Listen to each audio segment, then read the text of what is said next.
Good morning বন্ধুরা, আমি আবারও চলে এসেছি একটা নতুন ভিডিও নিয়ে অনেক দিন পর তোমাদের সাথে। আজকে আমি খুব তাড়াতাড়ি রেডি হয়ে গেছি এবং বেরিয়ে পড়েছি যাওয়ার জন্য ভাইয়ের স্কুলে। ভাইয়ের স্কুলে ছিল ক্লাস টেস্টের রেজাল্ট দেখার দিন, তো সেখানে যাচ্ছি।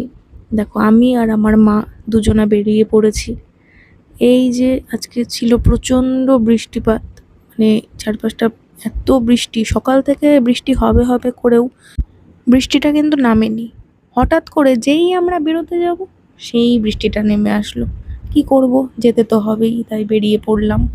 আমি আর আমার মা দুজনে মিলে বেরিয়ে পড়লাম। আর দেখো, মা নিজে তো ভিজে যাচ্ছে, আমরা দুজনেই ভিজে যাচ্ছি। তো ওই টোটোর যে তিরপলটা ছিল সেটাকে ধরে নিয়ে আমরা কোনো রকমে যাচ্ছি যাতে না ভিজি, কারণ এই বৃষ্টিতে ভেজা মানেই শরীর খারাপ হওয়া। তাই কোনো রকমে আমরা দুই হাত দিয়ে আমার মা চেপে ধরেছিল যাতে আমাদের গায়ে জল না আসে। তাও বন্ধুরা আমরা ভিজে গেছি, জানি না ছাট, জলের বৃষ্টির যে ছাট আসছিল সেই ছাটে আমরা ভিজে গেছি। এবং দেখো, আমরা সব কিছু দেখতে দেখতে ভাইয়ের স্কুলে চলে এসেছি।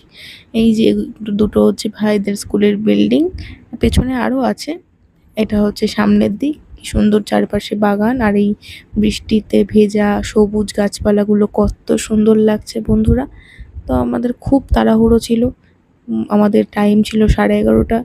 তো আমরা তাড়াতাড়ি করে যাচ্ছিলাম কারণ আমরা একটু লেট হয়ে গেছিলাম। রেজাল্টটা অনেক দিন আগেই দেখানোর কথা ছিল, দেখিয়েও দিয়েছিল, কিন্তু আমরা গেছিলাম বন্ধুরা সুন্দরবন। তো সেই সুন্দরবনে যাওয়ার জন্য আমরা সেদিনকে রেজাল্ট দেখতে পারিনি, তাই আমরা আজকে যাচ্ছি। আবার ডেট দিয়েছিল, সেই ডেটে আমরা যাচ্ছি। আর এখানে মা আমাকে কিছু একটা বলছিল, তাই আমার মুখটা একটু মানে অন্যরকম ছিল, একটু অন্যমনস্ক। তাই তোমরা অন্য কিছু ভেবো না।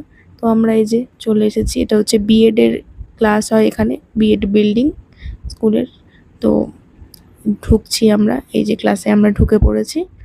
তো এখানে আছেন বেশ কিছু গার্জিয়ান এসেছিলেন, যারা যারা সেদিনকে রেজাল্টের দিন আসতে পারেননি সবাই এসেছিলেন, আমরাও এসেছিলাম।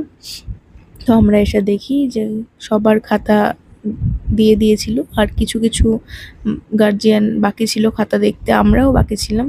তার কারণ আমরা হচ্ছে আমাদের যে পে স্লিপ ছিল স্কুল ফিজের, সেটা রিসিপ্ট কপিটা আনিনি। তো ফোন দেখে দেখাতে হচ্ছিল, তো একটু টাইম লাগছিল, তাই আমরা একটু ওয়েট করছিলাম যে আমাদের খাতাটা কখন দেবে।